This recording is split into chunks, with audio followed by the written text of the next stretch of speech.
Americans are eating 73% of their food in processed foods, which the body incorporates like drugs. Yes. So you think Americans are eating well over a pound per person per day of drugs that they think are foods.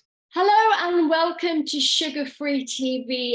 This episode, we are so excited and honored to have with us today Dr. Ifland, and we are incredibly excited about this episode. This is going to blow the lid on so much information, and we just can't wait. So with that said, I'm going to make way for Dr. Ifland. Thank you so much for joining us today, Dr. Thanks for having me. I appreciate the work you're doing, and just thank you for letting me be a part of it.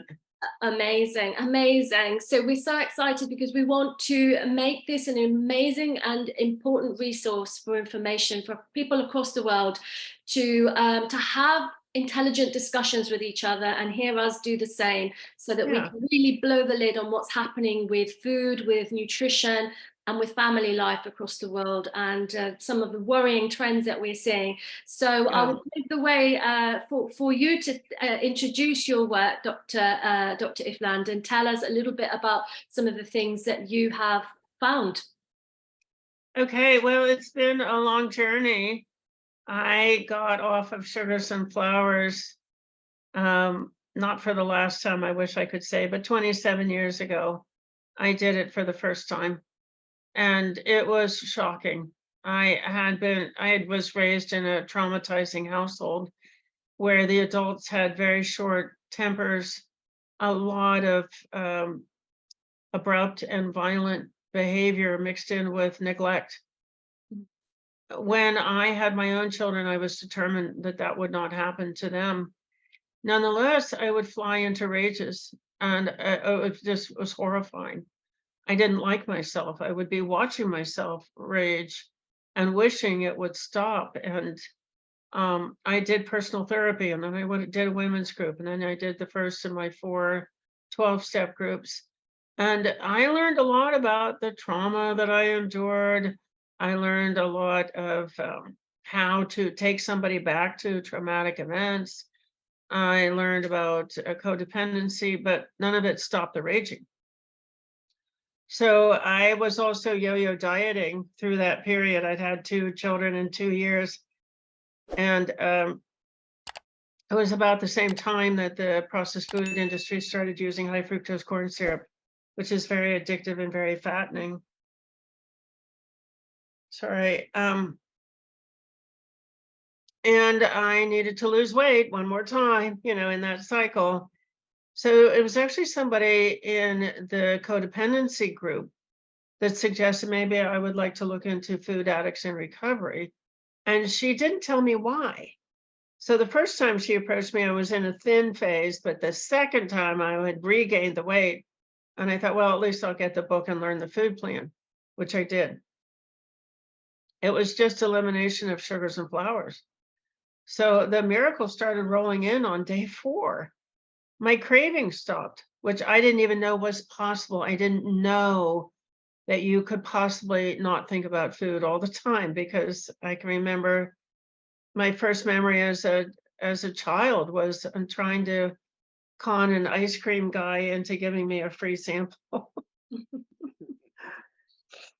So I was addicted from my first memory. And then the bloating stopped, and the brain fog stopped, and the fatigue stopped. I didn't know I had those things because they had crept in over the years, but then they stopped on day 4. People think, oh, you're going to have to wait for results. No. Oh, no. When you start giving up processed foods, you get results within days, and they're huge. The next week, my allergies were better, and a lifelong sinus infection cleared up. But it was in the 3rd week that I really got it's just a life-changing moment. And I realized that in 3 weeks, I hadn't yelled at my family. I just standing in my kitchen thought, well, nobody's really been bad, and I haven't had to yell at anybody. And in just that split second, I knew it wasn't about them. It was something to do with the food. Now, today, we know, thanks to a brilliant researcher at University of Boston, that processed foods hyperactivate adrenaline. And it's an up and a down, and it destabilizes glucose, so up and down. It destabilizes all of the feel-good pathways in the brain. Processed foods destabilize dopamine, serotonin, opioid, and cannabinoid pathways in the brain, all of them, all of the addictive pathways. And they wear those pathways out. So people become depressed simply because there's a mechanical blockage in their brain. Yes, mood has a lot to do with childhood issues, but that's not what most people are dealing with today. They're dealing with chemical reactions in their brain that processed foods create, and they're dealing with physical, it's called down regulation, but you think of it like a collapsed tunnel. There's a physical blockage in the pathways that make people feel good in the brain. And you go to a therapist and you think, okay, I'm going to work on all my childhood issues. I'm going to do every one, and then I'm going to feel better and I won't overeat anymore. That will not happen. As long as you have the physical collapse of your feel-good pathways and your eating processed foods or being triggered by processed food cues, reminders, signals, your brain will continue to make you feel crummy, depressed, anxious, irritable, shamed. There are mechanical and chemical reactions in the brain that do not have to do with real life as it's happening or childhood trauma. Yeah. So there are many, many discoveries along the way. I went from there. I wrote a popular book. I tried to get on TV. I was told I needed a degree in my field, so I went and got one. I got a PhD in addictive nutrition. But more importantly, I had a business background already. I have an MBA. It's from Stanford. It's kind of one of those irrational things. I had no business getting into Stanford Business School, but there I was. And so I am a student of business models, and I've published on the addiction business model. I did my PhD. I published some papers and chapters afterwards.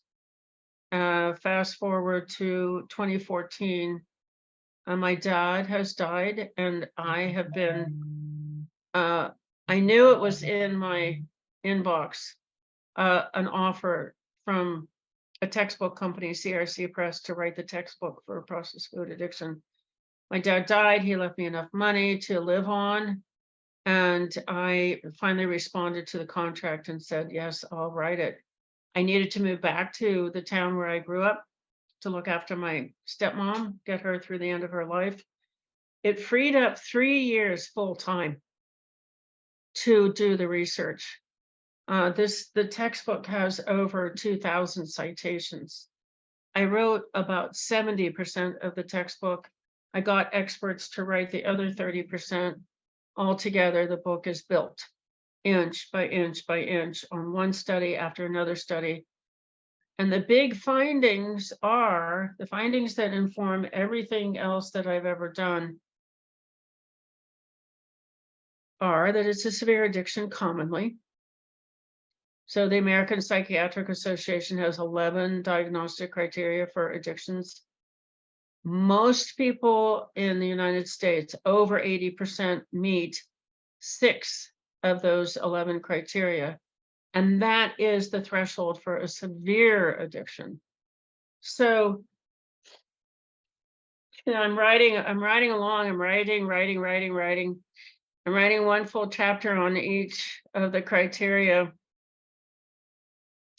And I write chapter 1, unintended use. Yeah, everybody has that. Oh, here's all the evidence. Here are all the studies showing everybody uses when they don't intend to. Oh, failure to cut back. Oh, that's number 2. Everybody's got that. Time spent. Everybody's got more and more time spent on this.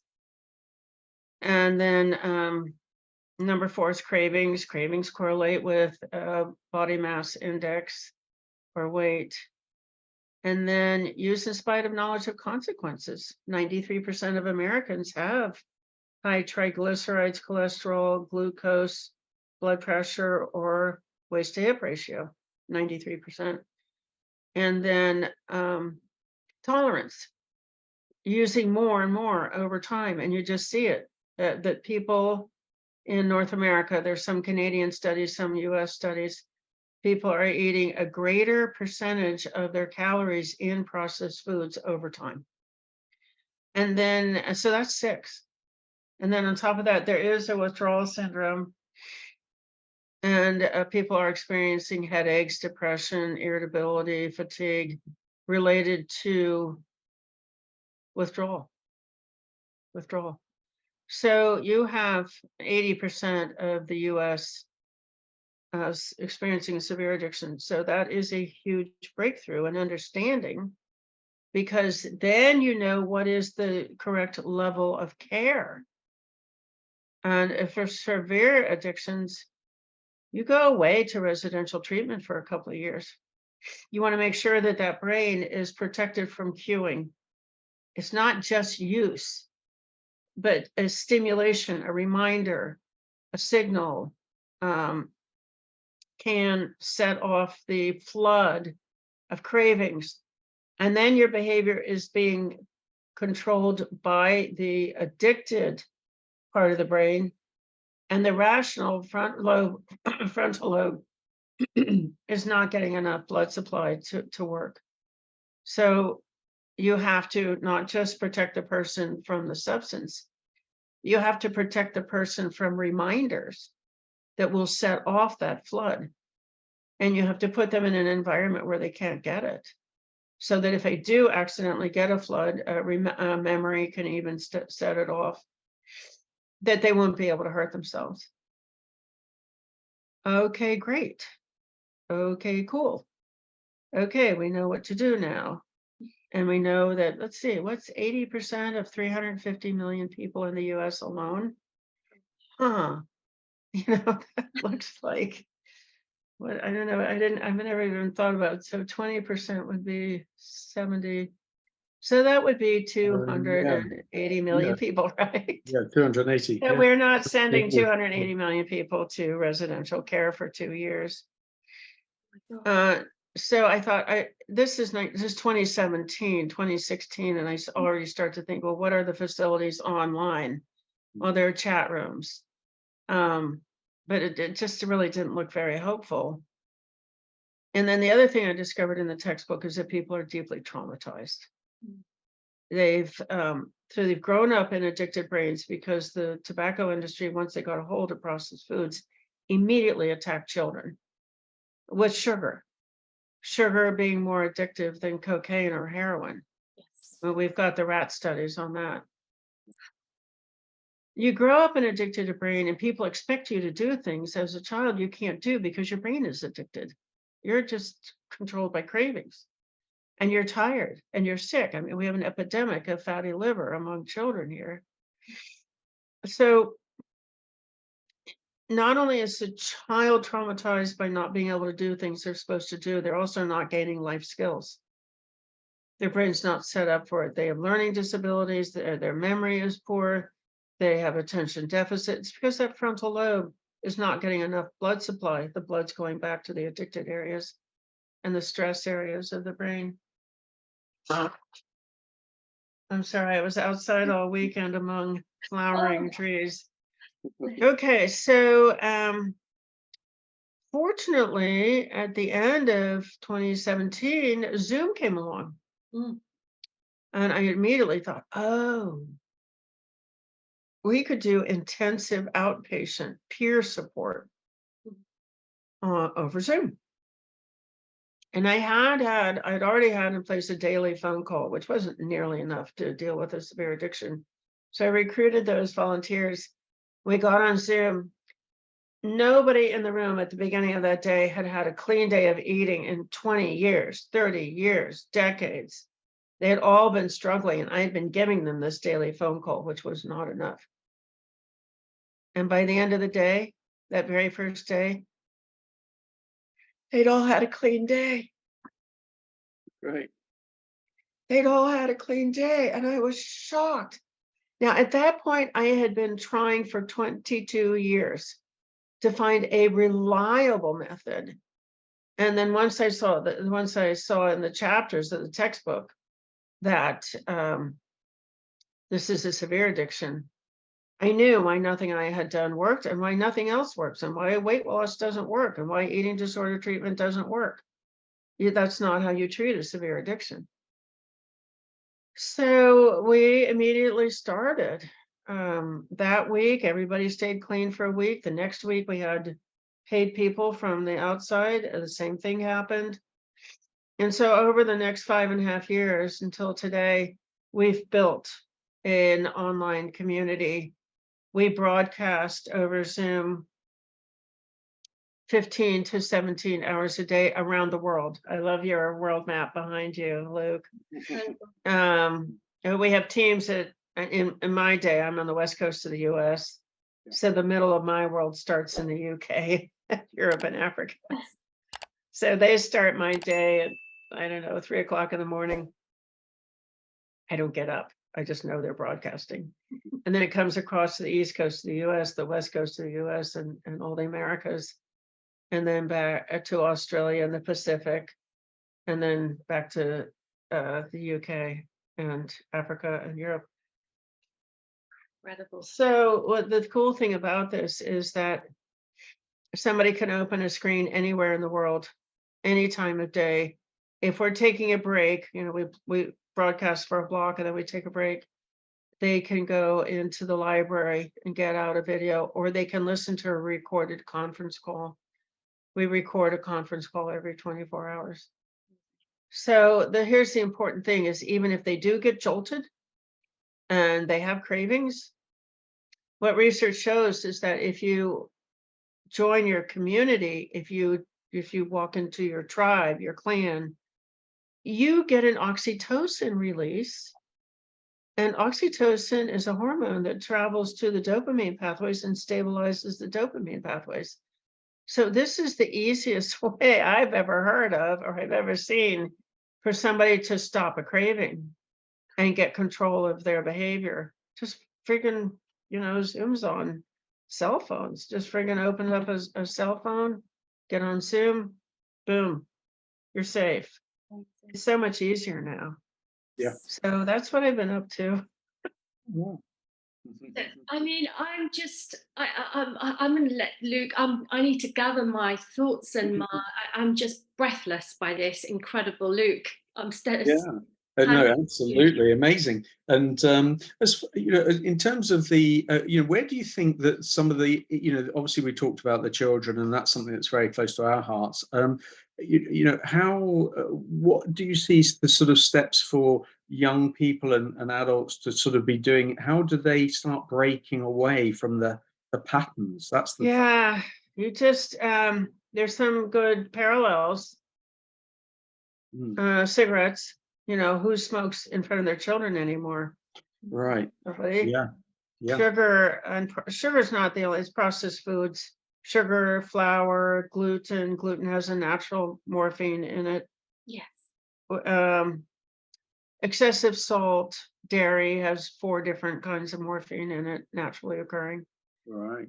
Excessive fats, we've gotten good new research that eating too much fat will sensitize the same pathway as cannabis, the cannabinoid pathway.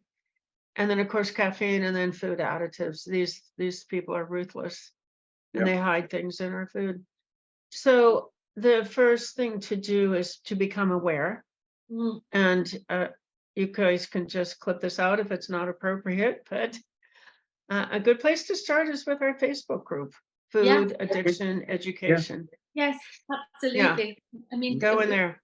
Could not agree more. I mean, first of all, I just want to say, wow, this is amazing. We're so blessed that you've come to speak with us today, and because we hope that this is going to be a resource and an awakening of people. We are starting a sweet revolution. We believe that we need to blow the lid on this industries that are keeping us sick and addicted to foods that are making us sick, Yeah. and killing us slowly and painfully, and particularly It's our so children. bad. It's It's just so bad out the there. more you uncover, the more you see this kind of horrendous, Yeah. very and the parallels you're saying, that probably the same industries, I can imagine that if we start to uncover where the money's come from, as we're seeing the tailing off of the tobacco industries, and the up cycle of the the trend upwards of the sugar industries. I mean, those are no accidents, are they? And that we're allowed. No, they in the US, the courts require the tobacco companies to put hundreds of thousands of internal documents on deposit. So when tobacco bought Kraft, Nabisco, and General Foods in 3 short years, 1985 to 1988. And this is why, you kind of need a business background to understand nutrition today. Yeah.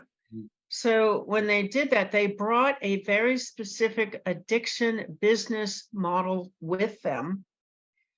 And I've written a paper on this, the addiction business model. It's used by alcohol, certainly by tobacco, by the vaping companies, by the cannabis companies, by the alcohol companies, and now the processed food industry uses it.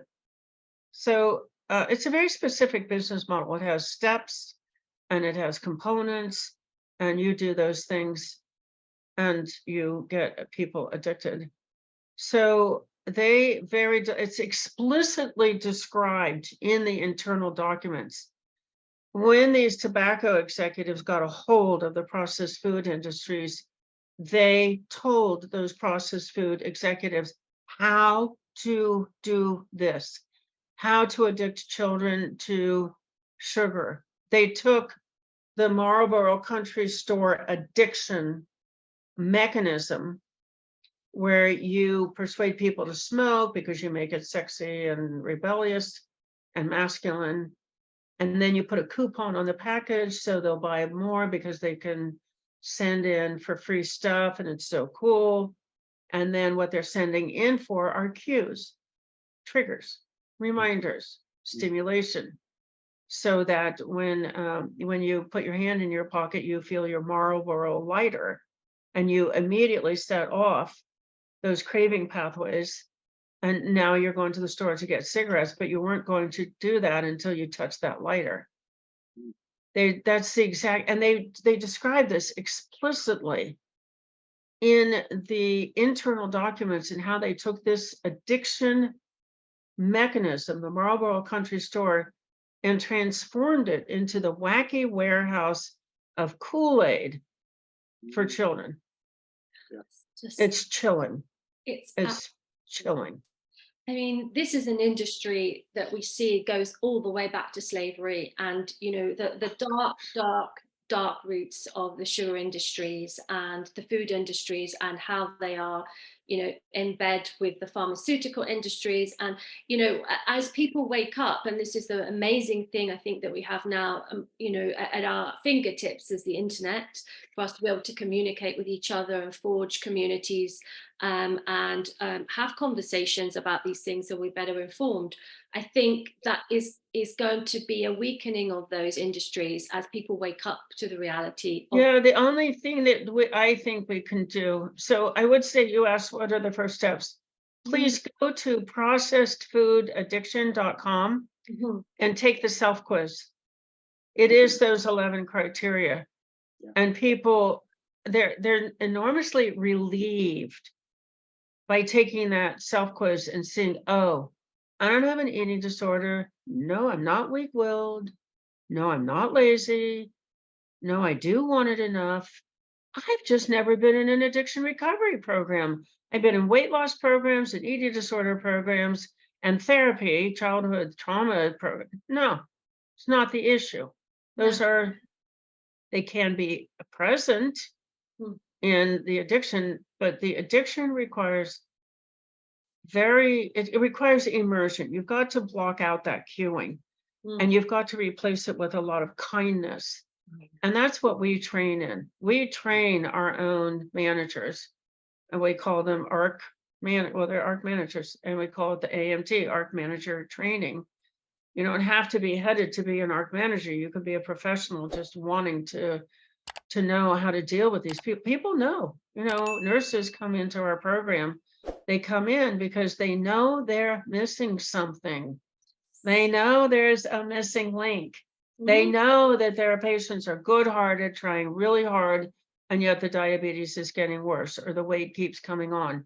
These nurses, doctors, physician's assistants, psychiatrists, therapists, they turn to us to find out how to talk to people, what to do with them. So this is, I want to train an army. Absolutely. I want to train an army.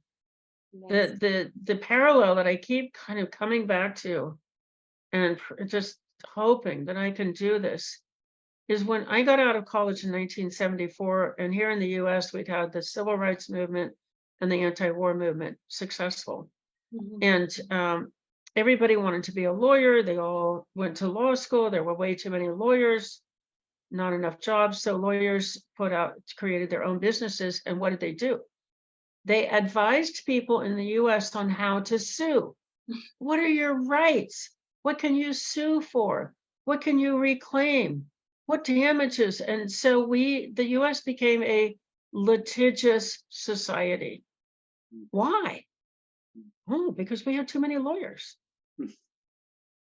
So I want to have too many processed food addiction specialists out there that just need to put out their single. No, we will actually give people jobs. We have more people coming in and wanting our programs than we have managers.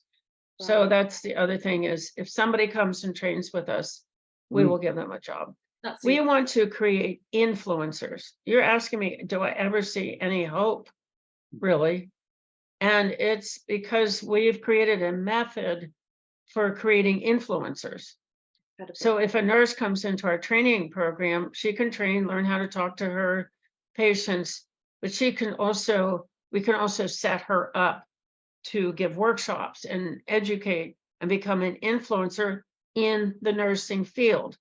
So we have a naturopath in the naturopathic field, in the physical therapy field, in the gymnast field, in the culinary teaching field, in the speech pathology field. There's nobody in these fields talking about processed foods and what they do to the patients in each of those fields or the members of those fields. So I'm actually, even though the problem just gets so mercilessly worse every year, now I'm looking at the combination of processed foods, which come in plastic packaging. Oh gosh. And plastics are shown to be an endocrine disruptor as well as a metabolism disruptor. What happens when you put those disruptors and you mix them in? It's just like you just think it's bad. You've really gotten to the depth of it, and then it gets deeper. But that's what I want to have. I want to have all fields, all medical fields. You're a midwife. We need a food addiction advocate in the midwifery field. I want every field to have an influencer, well-trained, science-based. And I think that's what will tip this. This is amazing. I mean, my heart is just, exploding. I can see Luke smiling over there and just, amazing. It's incredible, isn't it? And one of the things I've noted in my clinics, I mean, I've sort of taken a step aside from midwifery work and the frustration of not being able to give enough time to each of our, of the women that I was taking care of. One of the things that you said, which just blew my mind, is the importance of connection and the importance of community, because as a midwife, I very much geek out on everything to do with oxytocin and connection, because that is just the primal source that brings humans together from the moment they're born. We help the mother connect with her baby skin to skin, and that is one of the things that I'm very passionate about, and the simplicity of it, and yet the profound the profound consequences when we support people to go back to basics and connecting with each other. It's If amazing. they can, but if their head is suffering from intense cravings and brain fog and fatigue, they're going to go home. We see a huge decline in the amount of volunteering and evening activities that people are engaged in, and a huge increase in isolation. More than half of the adults in the US now live alone. Yeah. So, but I think that is, Americans are eating 73% of their food in processed foods, which the body incorporates like drugs. Yes. So you think, Americans are eating well over a pound per person per day of drugs that they think are foods. No, they're drugs. So the ability of one person to connect to another person, it just physiologically, just like listen to and understand what they're saying, it's decreasing all the time. And then the overwhelm, like maybe you do hear what the other person is saying and you're overwhelmed by meeting their needs. It's because of their frontal lobe impairment, cognitive impairment. Yeah, so it's just like, I know my kids years and years ago, Mom, war is not related to processed foods. Yes, it is. They control you. No. Mom, stop talking. Just stop talking. Just like, but I think everything is related to, even the bad behavior we see in the United States, processed foods make people crazy. Yeah. It's not surprising at all. You would expect to see masses of people acting crazy if indeed they're eating 73% of their food in mood altering substances, destabilizing substances. Yeah. Anyway. So we need a radical movement. By the sounds of it, you are an ally in our revolution here. Very much. Totally. We're on the same page. I would just say one thing, that if people get off of sugar, but the addiction is not treated, they'll go straight over to flour. And then they get off the flour, they'll go straight over to dairy. They get off the dairy, they'll go straight over to the high fat keto treats. So it's, what we say to people is, look, it's a long list. They're all addictive and you take your time. Yes. But what I do think is a good idea is to get clean food in place. And I think I heard you say that at the beginning. Yes. If you eat 3 clean meals, like when I say clean, I mean, you can look and that plant still looks like it did when it was harvested. You will start to make progress. Yes. And just also go back to when you get off sugar and flour alone, your results, I can remember, this is 1996, 27 years ago. I just felt like I had won the lottery every day. Something huge that I thought I would be living with for the rest of my life would just go away. So just please go to processedfoodaddiction.com and take the self quiz. Oh my goodness. And just, celebrate that now you finally have an answer. It's incredible. It's incredible. I'm so hopeful that I think as people wake up and they start to see that the solutions are not that complicated. No.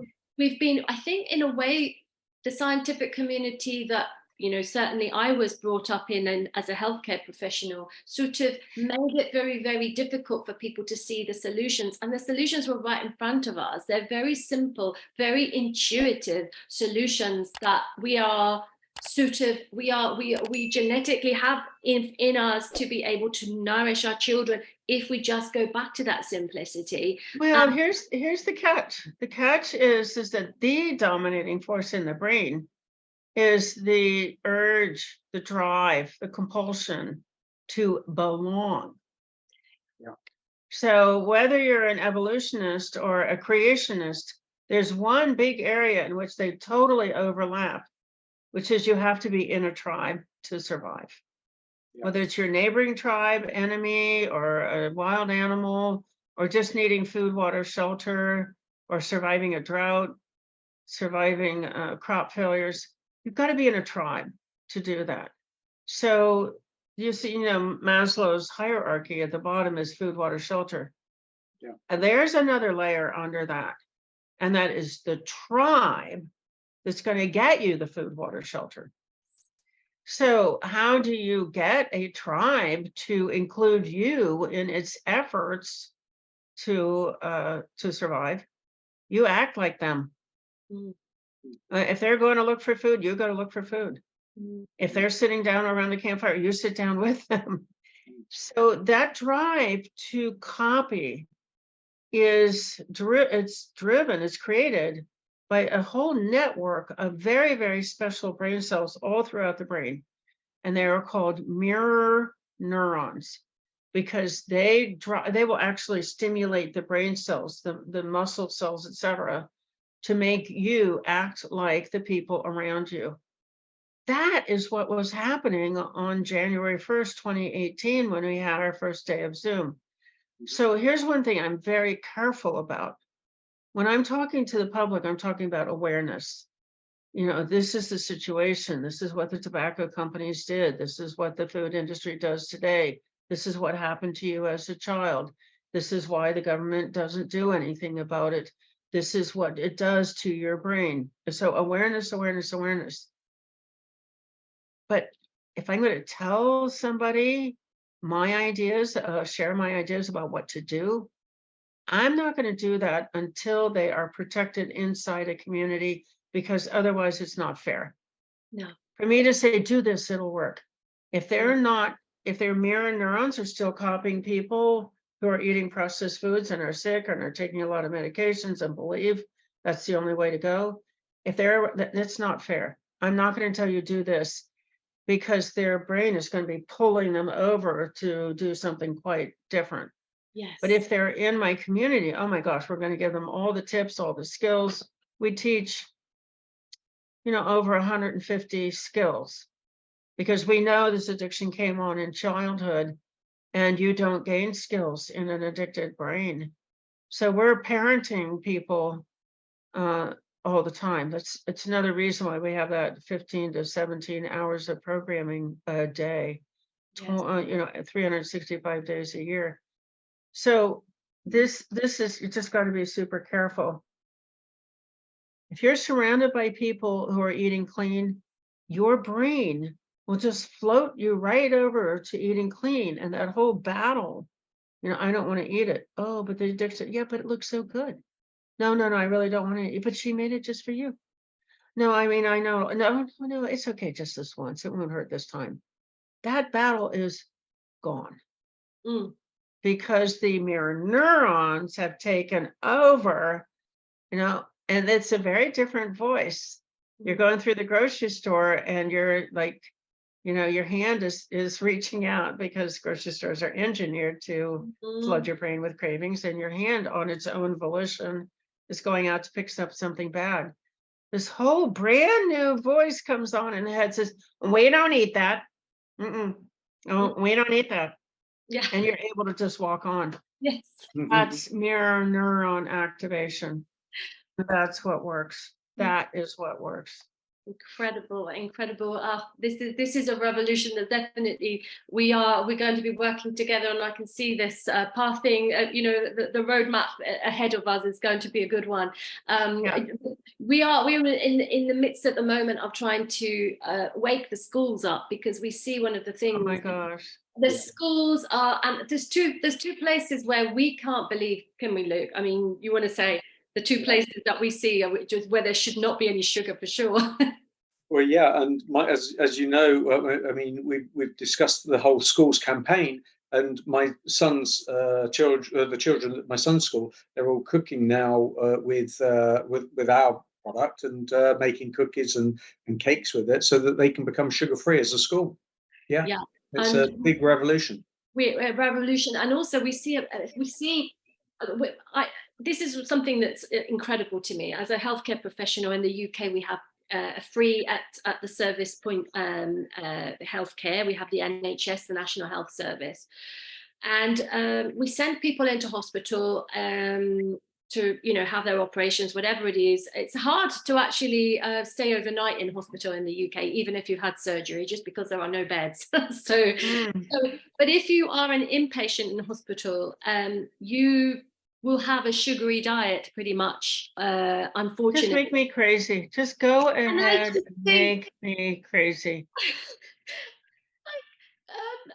We had a relative recently that was in hospital, a diabetic relative, a type 1 diabetic relative, who was being given porridge with toast and juice for breakfast. And I was like, wait, what are you doing? This is a diabetic person, but apart from that, what are you doing? Giving this food to the people.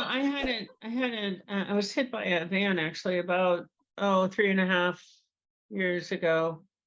Coming up to 4 years. And I could not get it. I was determined. I'm not going to eat inflammatory food. I had a brain injury. And I had to fight tooth and nail to get food on my plate that did not have a refined carbohydrate or dairy on it. And there was one night when I had been moved from the ICU back to a regular ward. And you don't call it the ICU, intensive care unit. Yeah, we do. Okay. And there had been a nurse in the ICU who just did this. She just called and fought with the cafeteria. I could hear her fighting with the cafeteria, and she would get clean food. And the nurse in the regular ward had not a clue. I had to order outside the hospital to get clean food. Unbelievable. But I tell you, it was worth it. This is a great story. You think, diabetes, blah, blah, blah. Diet-related diseases, high blood pressure, heart disease, yeah. Okay, that's processed foods. No. So I was pretty badly injured. So I was in the emergency room and they're looking me over and the doctors come in and they say, don't plan on going home from the hospital. You'll need 2 weeks of rehab at least. And I said, well, okay. And then they started testing me, doing the baseline, getting the baseline data together. And then 3 days later, that was a Saturday night, on Wednesday afternoon, they came into my room. You can go straight home. And that is somebody who does not have inflammation, That's right. whose immune system is working, who has enough protein in her body to build muscle and skin, et cetera, et cetera, et cetera. And probably kind of a hard head. So even though I had a brain injury, I was still like functioning. But this is every aspect of life, your intelligence, your ability to think. I mean, we see research, for example, that the frontal lobes of obese children are smaller. Why? Not because of any other reason but the blood flow, they're addicted, which explains the obesity. And the blood flow has not been reaching the frontal lobe because it's been pulled off by these hyperactive, addicted pathways. Yeah. So this is real. It's very real. Very it's real. Deeply disturbing. Very much. And it just gets worse. Now that we're making the connection. So we have new evidence for the plastics being endocrine and metabolic disruptors. And we have longstanding evidence for processed foods disrupting those pathways. Unbelievable. And when you think of it being compounded, it's just, oh my gosh. Combination, yeah. And one of the things that we are really passionate about as well, Luke, isn't it? We see that the hospitals and the schools, places where they're just filled with processed foods and sugar. And then, we see, we see this toxic diet industry. So we've got this kind of dichotomy between the sort of, diet industry and then toxic food industry, and causing this horrendous sort of, people are pushed between one and the other, and they just don't know, if I'm eating this, I'm being bad. So there's all of this kind of self-loathing culture as well around eating, and it's horrendous. So we want to break that toxic cycle. People have been traumatized by treatment, by a doctor leaning over the desk and saying, now I just had 1 egg for breakfast. Couldn't you do that too? just totally missing the whole diagnosis and people dying from it. I am not going to treat you. I'm not going to do any tests until you lose the weight. Mm. Yeah. That kind of discrimination against a particular body shape. Absolutely. So we launched a new community this year. It's called the Remission Optimistic Community because of exactly what you're talking about. Over the 5.5 years that we've been focused on really comprehensive surround immersion, which is the right level of care for severe addiction, we keep noticing out of the corner of our eyes that all these incurable diseases are going away, diseases that are defined as incurable. Well, diabetes, that's and not surprising. Blood pressure, not surprising. But depression, anxiety, violent behavior, irritable bowel, Crohn's, fatty liver, reproductive issues, any of the inflammatory diseases, asthma, and so on and so on. Well, processed foods cripple cell function. Absolutely. There's too much fat and sugar being consumed. The cell is literally filling up with the trash from processing too much fat and sugar, and it's low quality fat. And so the membrane of the cell, which is made of fat droplets, isn't able to work, and that's how it communicates with other cells. There are the mitochondria in the cell can't move around because the amount of trash in the cell and do their jobs, et cetera, et cetera. And here's the most amazing piece of this is when you take out the sugars and flours, and you also have to deal with stress because the addiction is counterbalanced by stress, and stress is counterbalanced by the pleasure pathways. You've got this dance going on up there. And when you're stressed, your blood isn't moving around your body. It's going to your big muscles so you can fight or flee.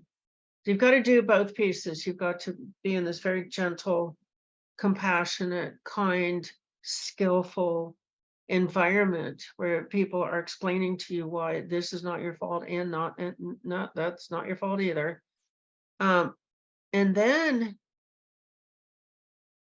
when with all of your cells functioning the way they're designed, I can put anything into remission. Yeah. Incredible As kindness. long as you haven't had it removed or lost it in an accident or were born without it, we've seen all kinds of things start to work again. So that's a whole nother exciting piece of this. And why? Why would the medical industry say that something's not curable when we see easily it is curable? Well, it's another business model. So in the early 1900s, when the US, John D. Rockefeller adopted this scientific medical curriculum, they needed to protect their growing pharmaceutical industry. So they went around to the licensing boards and made it illegal for doctors to talk about other modalities like breath work, like visualization, like meditation, like qigong, like socializing. They made it illegal for doctors to talk about it, and they even got the legislatures to pass laws against quackery. So that's what we've discovered as the peer support. I mean, we would never talk about medications or surgery. That's not our job. But we just saw people getting better from just being in a community. And a whole range of things get mental, emotional, behavioral, as well as physical skin problems clearing up. So we're having a lot more fun now. We have our basic addiction recovery community, addiction reset community, and all the services there, and the 15 to 17 hours a day of broadcasting. And now we have this other group over here, which is more intensely creating health, very specifically creating health to put specific diseases into remission. But why would a disease be called incurable? Well, because the pharmaceuticals can't cure it. Pharmaceuticals are good for very specific things. Yes. and addictions are not one of them. Yeah. So this is also really exciting. Cancer is the big one. Oh, go home and get your affairs in order. Screw you, I'm going over here to the recovery community and get some other modalities. Yes. Yeah, so we're always rocking, we're always doing something new, and it's always based on science.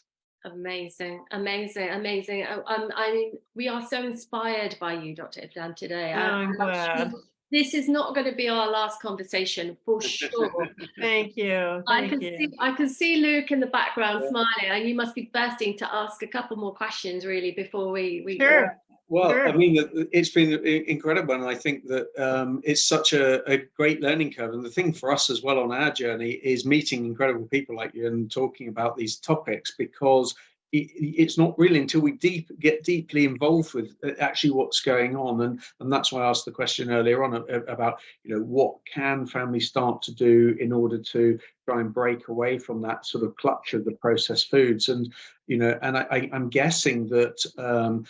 Getting into going back to more natural foods and trying to break away from anything processed. Oh, That's yeah. I mean, We have a website, Food Addiction Resources, yes, right. and you can get a list of processed foods off that website.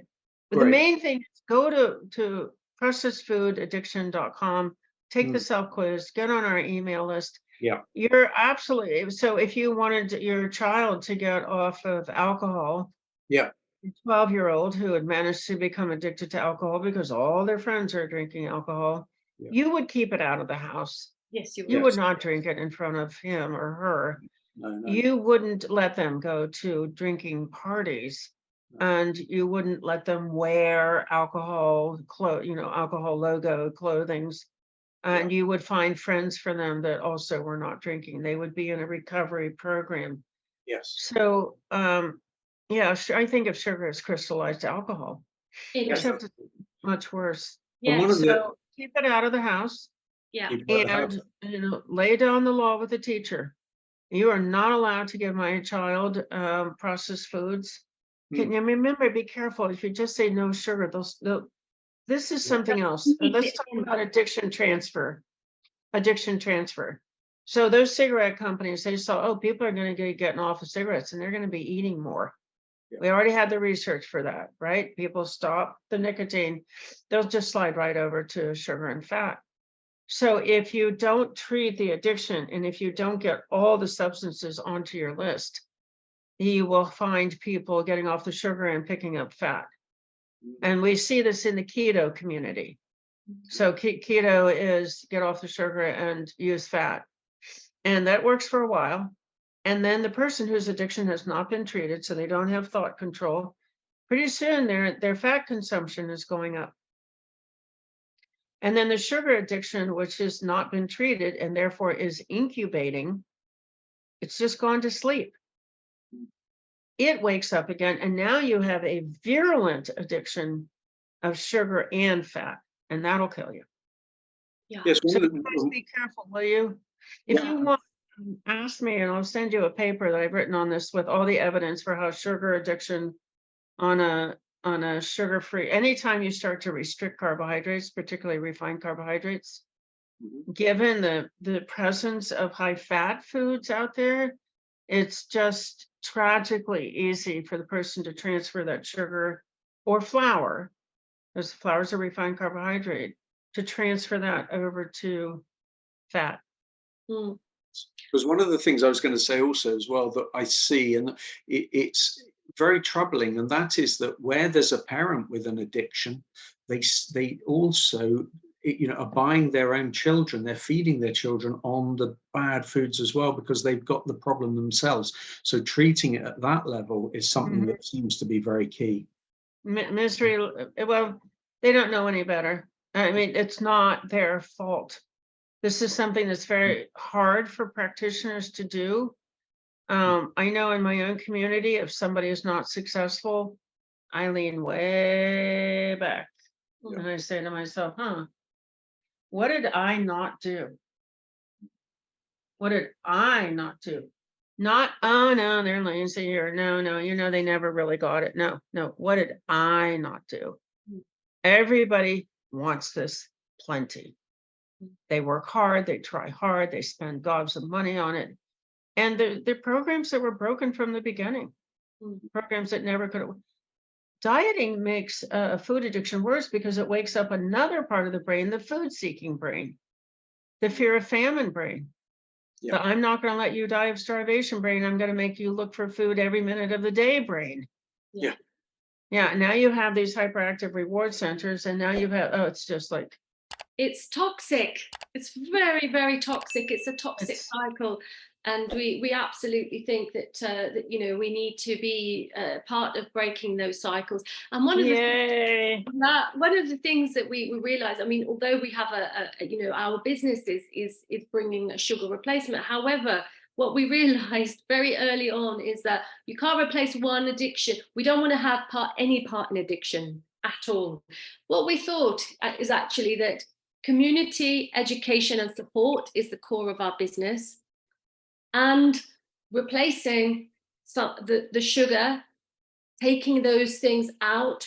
And once you stop eating the sugar and you stop eating the processed food, you stop craving it. So it becomes very irrelevant. That's what people really need to know. You're not going to be fighting. And the cravings will get worse over the first 4 days, and then they almost disappear. But be very careful about sugar substitutes. They have been shown to disrupt metabolism. So the taste tells the body of an artificial sweetener. The taste says, oh, a whole bunch of sugar is coming. The body the pancreas releases a lot of insulin getting ready for it. And then there is no sugar. And then nonetheless, the insulin is busy putting away all the blood glucose into the cells, and you get a blood sugar low. And now you've totally, you know, you do that repeatedly, you will totally mess up. The pancreas won't know what to do. And so a big load of sugar is coming. The pancreas says, no, we've been through this before. Nothing's coming. And then there it is. And now the person has high blood glucose and they could die. Yes. Artificial sweeteners are also fatal and lethal in a different way. Yes. We definitely are very interested to look at the science around those, and we've got some scientific, we've got some very important news to be announced very soon about very big study. So that's really exciting. But I think the thing is, we see a solution being a community-based solution. So what you're saying is incredible. We are going to be definitely working and speaking to you more. Thank you. Do you have any closing questions, Luke? Yeah. Well, sorry. Closing questions, Luke. No, go on. Sorry. Carry on. Sorry. Yeah, I like to end with, this is not your fault. This is not your fault. This is not your fault. This is not your fault.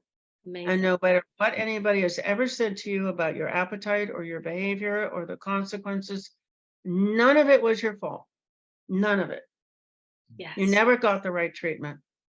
And our governments are standing by and letting these corporations do this to us. Yeah. This is not your fault. Yeah. Amazing. Thank you so much. We are so grateful to have had you here. You have blown us away with your approach, and with the hopeful message, actually, that we actually can do something and come together as communities, blowing the lid on these industries, and that you know, the simplicity of the answers are all there at our fingertips. If we want to reach out, we will be posting a link to your incredible resources and website. Thank you. And we will definitely be seeing you again soon. And we wish you all the best for all the amazing work. Thanks again. Thank you so much. Take care, guys. Thank you. Bye-bye. Thank you.